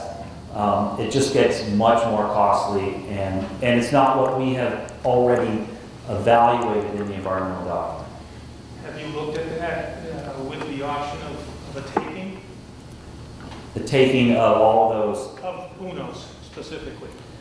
The thing about that is that if you look at how close that on-ramp intersection, which is about there, is to 480, we don't want that intersection any closer to 480. It's too close even today. So we want to keep that ramp where it is and shift the interstate. Because then you have, anyone who drives Loudon Road knows there's a lot of intersections. They're very close together. It's very difficult to time and to actually operate and manage the traffic on a corridor like that when there's so many signalized intersections. When they're too close together, it's just not advantageous. So we would not want to move that intersection closer to 480. We'd rather shift the interstate. And that's the way it was originally done. Back to my concern with 480. This design creates an impact that causes problems for that road system and failures at certain areas of that road system. Is it a state obligation to potentially correct those issues, or is it a city's obligation in order to correct a city road? Good question. I'm not sure I want to answer that. I think that one of the things that we try to demonstrate is that in those peaks, we're talking about, there were 123 vehicles in that peak period that were coming from this side, making the right turn onto that ramp. That's 2 cars every minute, so that I know when you look at the volume of traffic, any more additional cars are additional cars, so I understand that. When we want to look at that corridor, look at the signal timing, absolutely. There'd probably be, you want to look at that whole corridor at the time when you're doing final design to make sure that it's optimized to get the traffic, through there as quickly as possible. I don't want to question your protection, but I've traveled that road frequently, and it's not going to be an additional 2 cars in order that's going to create a problem. That's a problem currently. Understood. Someone else? Yes, ma'am. I don't have any engineering experience or significant experience in detail in some of what you presented. But I am looking at the top of that chart where it says consistency with Concord's vision for I-93. And I have to say I totally agree with the comments of Howard Moffett that I don't think this plan that you're showing is consistent with Concord's vision for I-93. And I say that for the following reason. When I look back to the development vision, which occurred in, 2001, a long time ago now, the nice thing about that work that was done,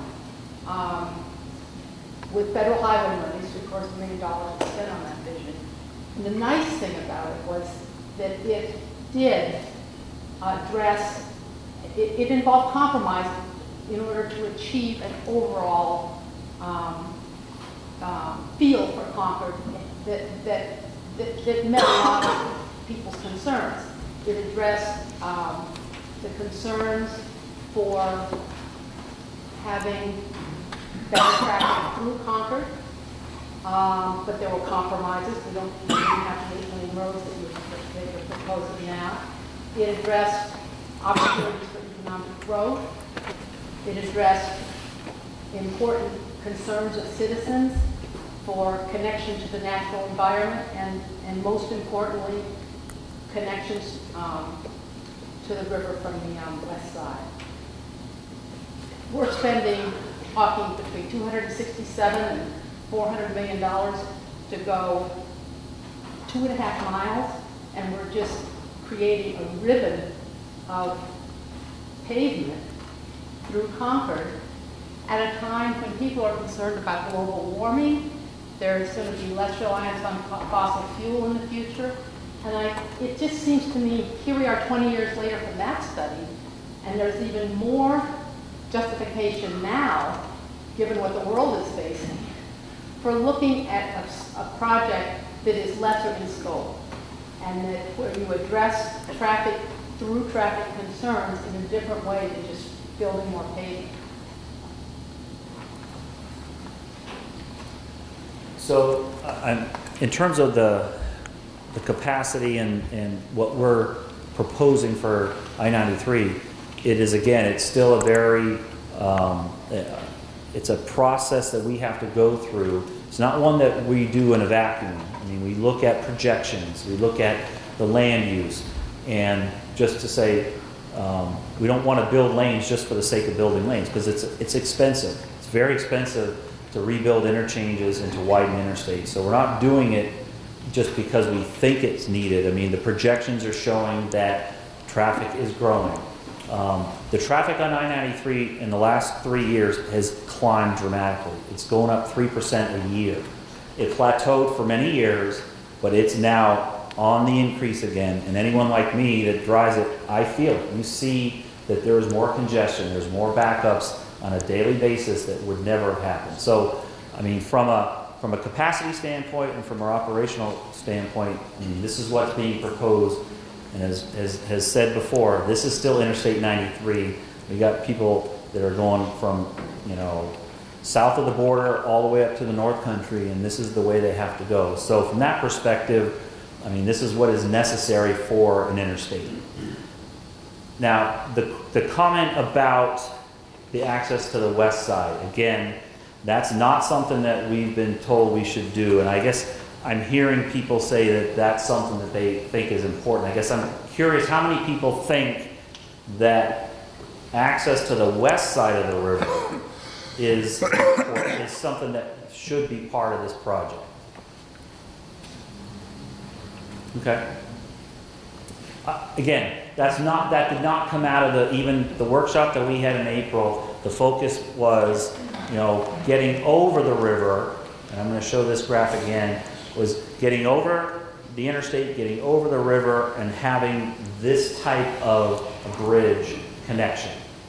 I'm going to go back to Roy.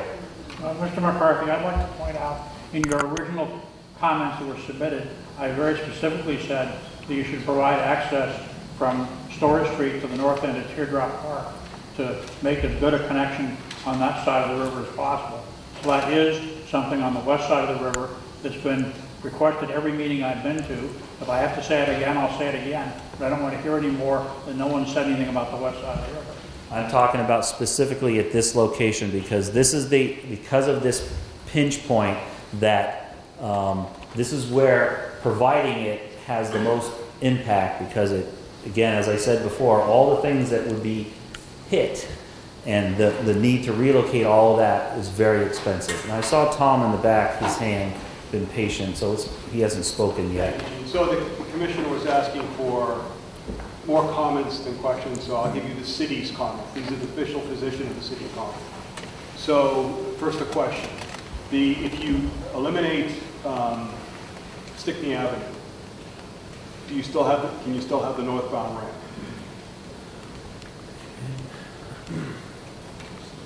The answer is yes, but it would be, we would want to leave it in its current location. You want to keep it tight.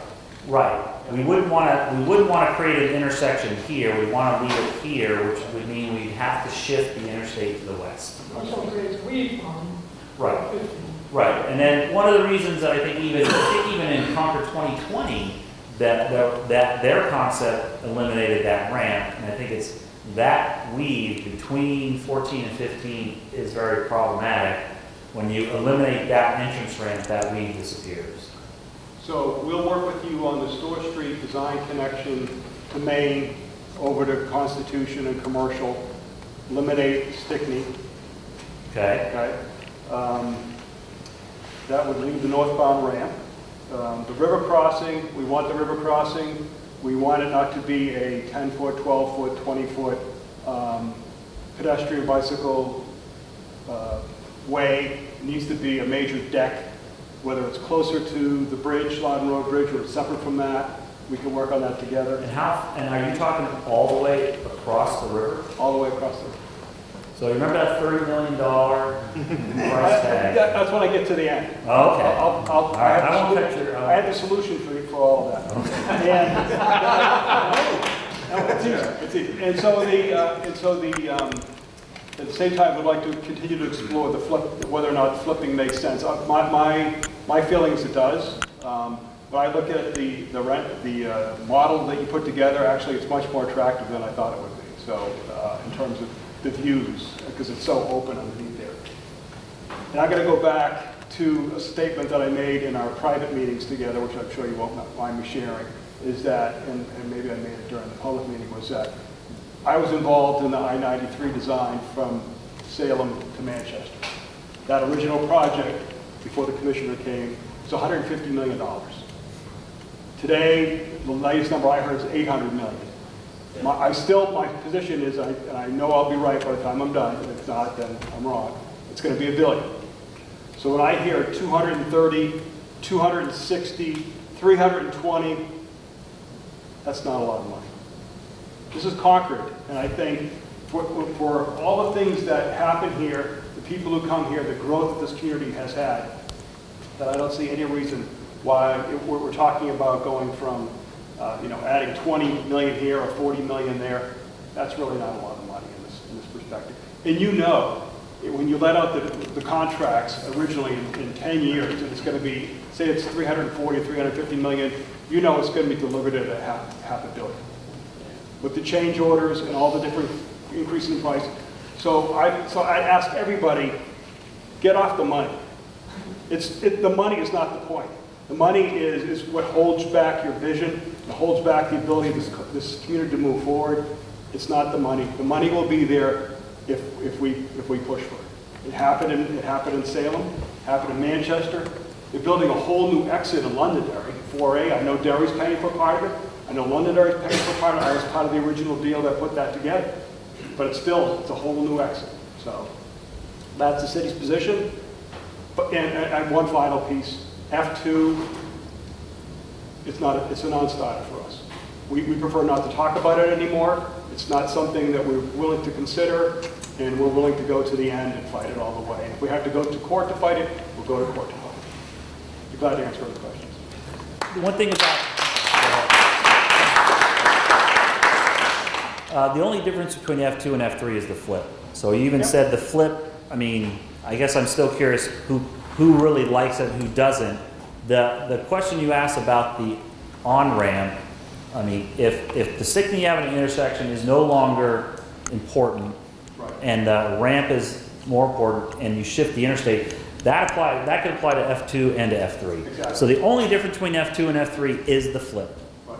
So that's why I think we can work together and determine what's the best solution to this, and how does it all play in the connections with Fort Eddy Road. Right. How does all the grades work? You showed on the design that actually the grade is just the inverse, right? In terms of what the percentage changes are, whether you're climbing up towards Center Street or you're coming down, it's still the same. Oh yeah, yeah. So we can work together on that. David.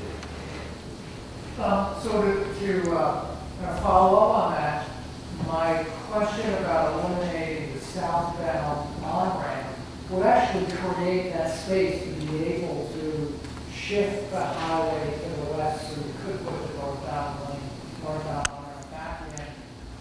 But what I really wanted to follow up on was your question about, is it important for people for us to gain access to the west side of the river?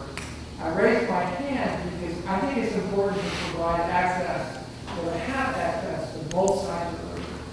And one way the city can partner with DOT on that is a project that we have coming up, and that is the Loudon Road Bridge. Right. Where the plan is to widen the bridge and provide, we have to provide 10-foot multi-modal paths on either side. But the plan also includes pedestrian bicycle bypass paths underneath each abutment. Okay. So So we got a great opportunity to actually provide more access. You're talking about here. You're talking about, so people would be able to access this side of the river from the bridge over, or both sides. Under the bridge to get to the other side. Right. And same on the east side of the bridge. Over here, yeah, right. Yes. Now that we knew. Yeah, and so that, that would help us to provide nice access to both sides of the river. And we will be at the same time looking at, is it more expensive to put 10-foot bike and pedestrian lane on both sides, or does it make more sense? Is it less expensive to put a separate bicycle pedestrian bridge either on the downstream side of the bridge or the gas? Okay, so I'm going to play devil's advocate. Now, people here didn't like shutting the northbound entrance ramp that has 238 cars. That southbound has almost 900 cars. So I guess. Well, that's in your projections out to 2035. Right. So, like you said before, people will find their way to get onto the highway. What we're talking about is improving the conditions on highway roads for everybody. And I think, like the woman said earlier, we have a lot of exits and entrances on I-93. And this exit being so close to exit 15, people will be able to get there and get back on the highway.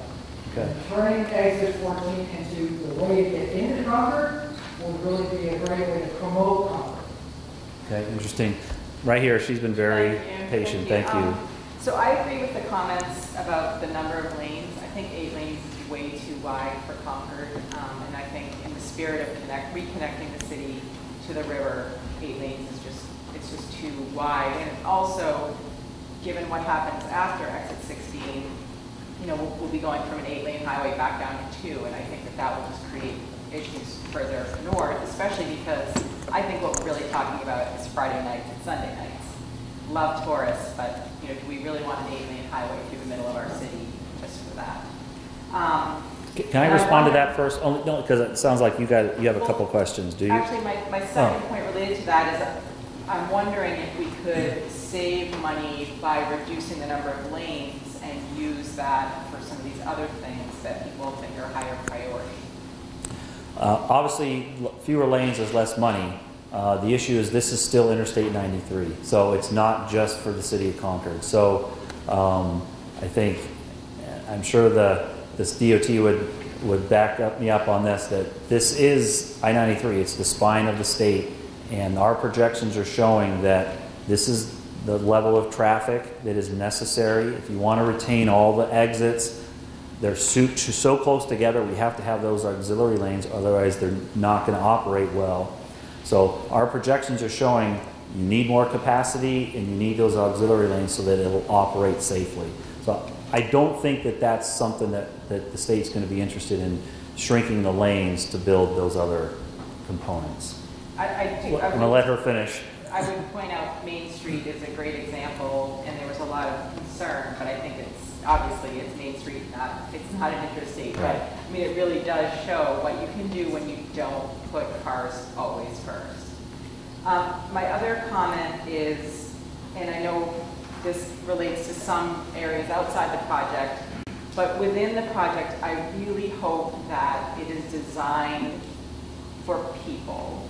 So not just people in cars, so that the speeds could be slowed down, because that is such an unsafe area right now.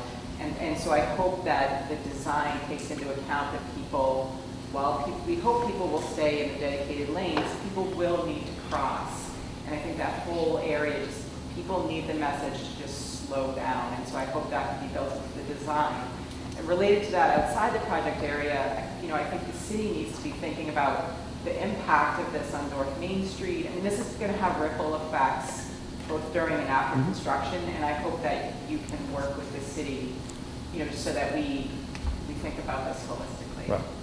Obviously, right now, the speed limit through Concord is reduced. And I don't know about the rest of you, but not too many people obey that. It's 55 through the city, and that's because there are some sharp turns in downtown Concord on 93, and that's why the speed limit is 55 and not 65, where the rest of it is. So I think that's certainly, and it's just the nature of people coming into Concord right now. They are driving faster than they're supposed to be. Thank you. What I was referring to for speeds was really the Loud Road portion. Oh, right. I think there's got to be a way to design it so that it has a traffic calming effect. So do you think people drive fast on this section of Loudon Road? Yes, and very aggressively. Partly maybe because of all the lights, but. Well, no, I just find, I'm usually there in the middle of the day, and I'm usually just waiting at the traffic light, so I don't feel that speed is an issue. But I'm going to go back to Bill since he's been patient in the back. So 2 comments. It's the first week of summer. If you spend time out on the river, kayaking, canoeing, etc., the experience in the choke point on the west side of the river is not a quality experience. There's trucks rumbling, lots of noise and rumbling. If you're out there, you want to be on the east side of the river. So a connection to kind of get along there is something that really needs to be looked at. So I'd encourage you to get out there on the water and get up close to that side and make your, so you're saying, reevaluate your thinking as to what the value to be. Like, as you said, you have a retaining wall there. Right. Very noisy, smelly from the diesel. Not a very pleasant experience at all. So to spend any millions of dollars to get there is something we need to really evaluate and think of that's a good cost-benefit analysis. Second point I want to make is the 3% growth in traffic. I'm like you, I do it every day. Traffic has gotten sequentially worse over the last 3 or 4 or 5 years. The backups, even in the morning, although 89 are, back up over the hill now. It is more than Friday nights and Sunday nights. But traffic management, the pinch point is 89 coming on. That's one thing. But beyond that, we should have signage down at the hooks of toll saying, if you're going through, you're in the left lane. Through traffic, because that's where it all screws up at 12, 13, and 14. And I've even put a barrier in to enforce that. Local traffic getting on and off stays on the right. Have you modeled that in terms of what's through traffic and what the... Yeah, that's part of the modeling. We know, what component of the traffic is just pass through. And that's why when you have just a 2-lane configuration, you have the outside lane is where all the action and people getting on and off, and it's that inside lane is, for me especially, even if I'm coming in and I'm going to exit 14, I stay to the left as long as I can and I move over at the last minute. When you have additional lanes, it spreads that traffic over 3 lanes. It's a better balance. So yeah, just the additional capacity certainly helps that situation. But we have not looked at some sort of a dedicated. I'm thinking about what you have at the toll. They've done it in Philly. Oh, I know. I'd ask you to model that because maybe we can get from 4 there down to 3 lanes. Yeah, I don't think you're ever going to get. Again, the capacity just for the volume of traffic that's going through, we need that extra lane. That outside lane that's on that graphic is really just between interchanges to deal with the people that are getting on and off in Concord and Bow. And then, have you looked at Friday night and Sunday night versus Monday night and Thursday night? The model we're using is a peak hour. It's meant to demonstrate like the 30th highest number or the highest volume of traffic. And that's typically not, it's a lot of times it could be a Friday for the PM peak. It's not a holiday weekend. It's not one of these dramatic peaks that we have, but it's a significant Friday afternoon PM. The AM, I'm not sure if it's a Friday or some other day, but it's not necessarily meant to demonstrate that the high tourist, just the traffic that is present on the So you have the data by day of the week? For certain areas we do. Numbers, oh, certain. Some value judgment as to... Oh, absolutely. There are counters on the corridor that, you know every hour, every day how many vehicles are on that road, so you can tell what times of days and when the peaks are during the week and so forth. And what Bill said is true. I never saw backups in the morning coming in, you know, until the last few years. And it's just a congestion of people coming in, sometimes going too fast. They hit those tighter curves, they slow down, and you get backups, you know, northbound in the morning that never were there on a Tuesday morning in the, you know, in the middle of, in the spring.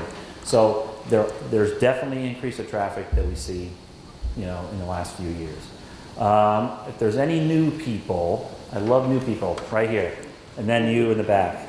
So instead of a question, if I remember in the previous version, F2, coming south, there were a number of areas, at least one area, around exit 15, 14, where when you were coming off the exit or heading down, there was a retaining wall that blocked the view of the city. So the question is if you lower the highway in that section, are there any areas along the highway where you won't have a view of the river and or the city? Were you here when we showed the visualization? Right. So F2, 93 is up high. So you still see the same views of downtown. I can't remember what you can see of the river. When you do F3, which has the depressed 93, that's where you start to see slopes and you see retaining walls that do block the view, certainly of the State House for a period of time, and I think even of Ralph Pill for a period of time. So that they do block the views from the interstate. And is that true on the other side, as you're heading south on the, heading north from the river also? Yes. Yeah, and again, the thing about flipping is we still have the ramps. So now that Loudon Road is up, the ramps that are down low have to climb up to access Loudon Road, and those have retaining walls between the interstate and the ramp. So that's a vertical face that it does block the view. The lady in the back has been patient, thank you. Thank you. So I'm curious about the effects of the flip during construction. So for the time period that Loudon Road is closed, what kind of temporary road access or traffic improvements the state is planning? Again, there would have to be a very, very robust traffic control plan to give people direction of how to get to the different places. Certainly exit 13 and exit 15 are kind of probably feel the brunt of that. That if you want to get into downtown from the south, you're probably going to be directed to get off at 13. From the north, probably to get off at 15. There will be times, especially during probably the initial year when we're doing mostly the lowering of 93 here, we can keep these southbound ramps open. So you can come southbound and then go to downtown. We can keep the northbound ramp open most of the time. There's a few weeks where we have to do some work in this area. So from the south, you could get to Fort Eddy and go over the river, but you won't be able to take the left to get to downtown. So those people, obviously, we want to have them get off at exit 13. Now, back to the southbound ramps, once the interstate is lowered and we need to build the raised Loudon, those ramps would have to be shut down so that while you can get to downtown from the north in that first year, not the second year. So there would have to be a very substantial signing detour package to tell people as they're approaching Concord which ways that they will have to go to get to downtown, to Fort Eddy, to Loudon Road, and so forth. Okay? Yes, sir. Well, if you get rid of sticking out, you might be able to bring them more directly to Loudon Road quickly. Again, until you lay it all out, again, if you look at the picture, and again, this is something, wasn't part of our preferred, so we're starting to evaluate. I mean, these are all the utilities that are there. So even before we start talking about doing interstate construction, we got to somehow figure out where all these utilities are going. So there's going to be impacts just associated with that, finding a place to put it, making sure that we can... There's pointing at potentially another temporary southbound. Yeah, and there's a lot of temporary things that we'd have to consider. And this is where we would use the model to say, okay, if this is closed, where are people going to divert, and what other, things that we have to do to make sure that we can... I'm sorry, I'm an engineer. I really enjoy thinking about this I understand, I feel it. I'm gonna go to right here because he's new. Thanks, Chief. So I'll make a comment first because I know that's what you're looking for. Flip it and realign throughout the corridor. That's my comment. Question. So I'm really sold on all these great improvements to 14, 15, 13, 12, and interchange with 89. I think that's great. As you said before, 93 is the real spine through New Hampshire. Right now, you back up Friday night at the tolls, and that's all through Concord. And then we merge back down to this new project to 2 lanes just over the river. Do the models show that we're really heightening the level of service all the way through? I mean, are we just going to have 8 lanes of gridlock in Concord now? This definitely deals with the congestion that you're going to feel on this road in Concord. Now, it's true that the limits of this project are defined, and it does not include that bridge over the river. There is another project that's going to look at that bridge as well. So I certainly think in the future, you should probably evaluate potentially to 16, because I know 10, 12 years ago when this first started and we were projecting traffic, we did show that the widening needed to get to exit 16. Then, of course, we hit the downturn in the late 2000s. Volumes kind of plateaued, and our projections now are not showing that you need to take that additional lane all the way to 16, but I think that's something that might be the next piece that would have to be looked at after this project. But for our design year for this project, yes, this is going to address the congestion. Okay, yes, sir. I just want to make a comment for the people that are worried about just moving where the congestion is up towards 16 or whatever. I don't think that the problem through Concord is the number of lanes per se. It's the weeds and stuff. All it takes is one person tapping the brake, and that's going to generate a density wave backup. But I think by getting people through all the exits smoothly, it'll be room for a much more controlled merge back into 2 lanes. So I'm not sure it's really going to be quite as bad as people think. All you're doing is shifting 4 lanes of traffic farther up. That's just my opinion. Yes, sir. He's been patient. I forgot about him. Thanks. I'm from a city south of you, and we did press on it. And we took 11 years to do it. You're not going the right way. If you do some of the things that we did down there, and maybe having, like we had, rolling barriers, we still have on the south end side of that city. And it moves 1 lane over in 1 direction. Things like that may alleviate some of them, because now you picked up a lane, because I live in Connecticut now, and I come south out of here to go into Nashville. I find that the traffic is a breeze. And they wave at everybody on the other side. They don't wave back. I don't know what, they do one thing. I don't know what that is. I don't know how that works. But anyway, the fact is that that's one of the things. And when you lose a lane, like we discussed for almost 15 years to depress that highway, we turned around and found out that there were all kinds of ideas for all kinds of things. It was done like it was done.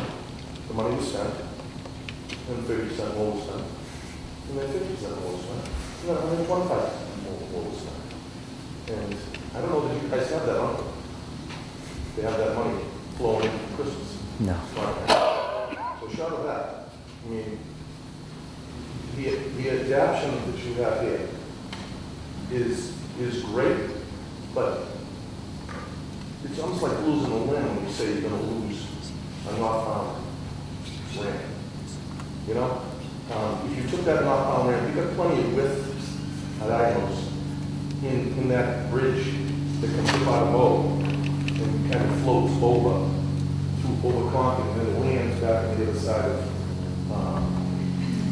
393. 293? Okay? So the fact is that if you could take this off and go left, because I don't hear, and I'm new to the game, and I apologize for that, is I don't hear that there's actually a study to say, everybody comes down, there's 3 billion cars come down 14. How many go left? How many go right? And if you had a split there, and you got yourself down to go left, and that was a dedicated lane to get off there, you may, see, one of the problems I find is just as a tourist, a resident tourist now, is that it's backed up, and really the bottleneck is back at Bow, where it comes in off of 89. Because you get 89 jumping into 93 North, you get 93 North coming up into 93 North into Concord, and it all gets bottlenecked. Get those cars off the highway. How many are going past 15? I don't see that study. Well, and I think... And maybe I don't know because I'm new. So well, and I think Bill earlier was kind of asking a similar question, that there are multiple roles that this corridor serves. Sure, and, you know, for a lot of us, it's our way to commute into Concord, because I work in Concord, so I come here every day and out. The people who live in Concord, if you're going from, say, if you're at Grapponi and you want to go home, typically you're going to get on 93 and go up to 13 or 14 or 15, whatever. You're using the interstate as that north to south corridor. There aren't other local roads that you're using. And then obviously it's the interstate. It's used for people that are just passing through. So we are serving a lot of different masters in terms of the traffic, and I think that's why we have to be creative about providing the access, but trying to do it in a safe manner so that people can get on and off and not be competing with all the other cars. And that clears my confusion. Yeah. The fact is that if you had a 5-lane ramp at 14, you wouldn't have any traffic from 93 North. That's the amazing thing. Yeah, 14 to... That's my assumption.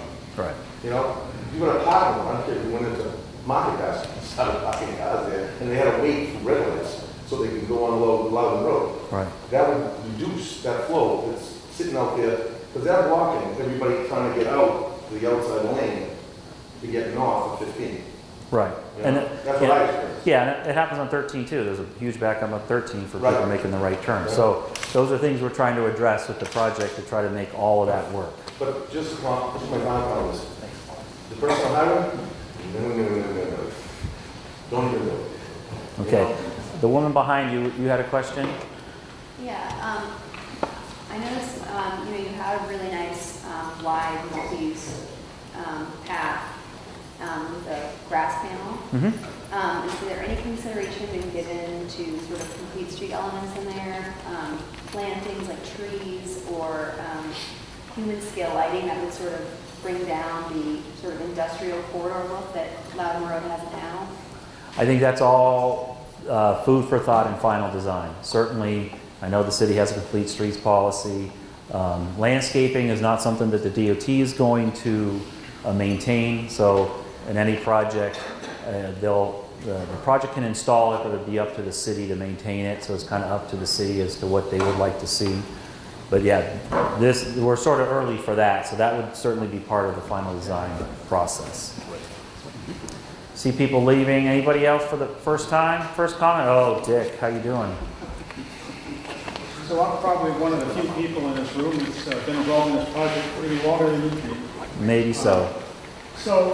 Like I said, I've been involved in the project for a long time. When I was working in federal highways, I was involved in some of the earlier scoping. Later on, I was involved in the Concord 2020 effort, right. the Round 1 Concord, the Opportunity Corridor study that was done in Concord. I was aware of the Concord's new front door effort. And when I realized that the department had made a preliminary or a preferred selection of the preferred alignment, preferred alternative, I started looking at all these studies to see how close you came to meeting the objectives of those studies, and it wasn't very good. You didn't get a very good report card. All of those studies talked about moving the rail, and not only did the designs I see not do that, the designs I saw precluded doing that, because if you build exit 14 the way you plan to do it, we'll never be able to move the rail. Whether the city does it or the state does it, you just will never tear down that intersection, that interchange after building it. So that precludes that ever being done, and that's one of the aspirations of all of those studies. I see the substation, you're going out of your way, Herculean efforts to save the substation. I want it gone. do whatever you need to do to get out of here. It's an eyesore. And the city spent, what, $2 million burying utilities for a few blocks on Main Street during the Main Street project. That's $2 million for a couple of blocks. What is it, $10 million is the estimate I heard for the substation? Get rid of it. Put it somewhere we don't have to look at it. That's Concord's front door. That's where everybody goes through coming to Concord. And the question I had was, I saw in your schedule that you're hoping to complete the NEPA process this summer. Is that right? So I'm wondering how open-minded you all are about these major changes that we're suggesting. How will those changes, if you adopt any of them, affect the NEPA process and completing it this summer? I'm going to answer your second question. Yeah, if we cannot move forward with F2, yeah, that schedule isn't valid. We have to step back, because evaluating an F3 and rail and pedestrian crossings and all that, yeah, we would have to step back and redo some of the work that was done in the environmental document. Uncertain whether we would have to have a new public hearing because you would have new property impacts, it'd be a different cost, different impacts. So yeah, that's based on us being able to proceed.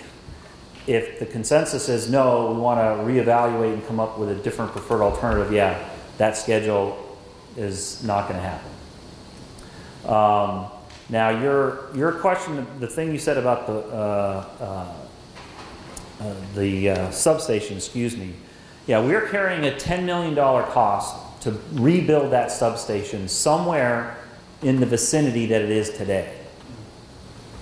If you try to move that substation somewhere else, that doesn't even start to cover the costs. All the power that comes into the City of Concord goes through that substation, and it's distributed to downtown. The power for this building comes from that substation. So the main power feed coming from Garvin Falls crosses the river on that tower and goes into that substation. So Unitil realizes that if you want to just rebuild it and move it somewhere in that vicinity, it's $10 million. If you're talking about moving it to a completely different location, it's way, way more expensive. So I think the intent would be to try to find a place to put it where it's not as visible. But that's certainly something that we would have to investigate. But it's a very significant impact. Yes, in the back. I just want to make one last comment. Every planning conference that I go to, whether nationally or regionally, there are always multiple sessions on autonomous vehicles. How to provide smart technology infrastructure for autonomous vehicles. I went to a workshop a month ago at NHMA about how do we provide for wireless technology in municipal right-of-ways. This is just laying the groundwork for a completely new type of transportation infrastructure. And I think my money personally is on technology solving congestion problems versus expanded highways, because I go to planning conferences and I talk about this project and they look at me like I have three heads. The prevailing wisdom, of course, being that expanded highways don't solve congestion problems, it causes induced demand. So take all these things together, and I'm glad that there are a lot of people raising questions about the scope of this project and how all of these lanes and whether we really need them. I'm the first person to always defer to the experts and the professionals. And in this case, though, when I look at all of these other factors that I don't hear you talking about, I mean, are your projections considering the behavior of autonomous vehicles? Because one of the big promises of them, of course, is that they address congestion. They adjust people's speeds. You don't have that person tapping on the brakes and causing that density wave. So it's a very different environment that we might be in 10 years. So I know that's not where we're at now. So I would just hope that moving forward, that there's some built-in flexibility for the fact that it may be a very different environment in 10 years. At least the manufacturers hope so. Right, and that's such a difficult question to answer because the key word is might. Autonomous vehicles, the things that's possible, certainly if everybody is dialed in and so forth, yeah, but there are other sides of that story that it could create more trips, and right now there's no means for us to model that, okay, in 20 years, what is the reality with autonomous vehicles? How many people are going to allow their vehicles to just go full auto and they have no control. There's a lot of pushback on that. One of the examples that I've heard lately is in San Francisco. So San Francisco, huge traffic issues, and they're very, very much a green city. They don't want cars coming in.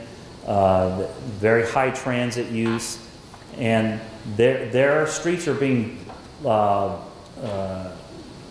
run over by all the Lyft and Uber and all these people in these vehicles that are picking up people and dropping them off. Those people are all coming in, and all those trips that are being created by some of these other technologies has actually increased the congestion, and it's become a problem. So they're not parking, they're just moving and picking up people all the time, but it's creating an issue. So we just do not know. There's no modeling that says in 2035, 2050, what the reality is going to be in terms of how autonomous vehicles are going to help, how many trips are going to be. So I would love to say that there's a way to do that, and the question comes up all the time.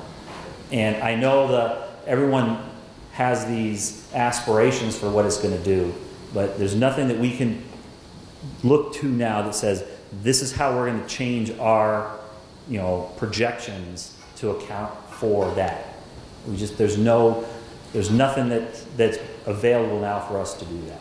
So we are still looking at it in a more conventional way, looking at the fact that people still are living in one place and working in another place. People are going to shop, and some of that is changing, and some of that is based on the trends that have been occurring even in the last 10 years. And that's why the traffic numbers that we are seeing today are less, the projections are less than what we were looking at 10 years ago, just because travel has changed. So, and again, this is what we're doing now. As this project moves forward, the traffic is always going to be reevaluated to make sure that we're doing what is appropriate. Now, I don't know if there's anyone better to do that. First of all, for those of you, the hardy souls who stayed, thank you very much. I think we all learned a lot tonight. Paul Johnson, Gene did a great job answering your questions, and I think presenting a lot of concepts that gave us a lot of food for thought. I really want to thank DOT. I can't stress enough how they've been a great partner in this process, and will continue to be as the city will as well. So I would encourage you all to stay in touch with your city councilors, let them know exactly what you think, and we'll continue to work on this, but we're going to kind of narrow this down as we go along, and we're looking for feedback as that happens. So I really appreciate you all for coming. Thank you so much.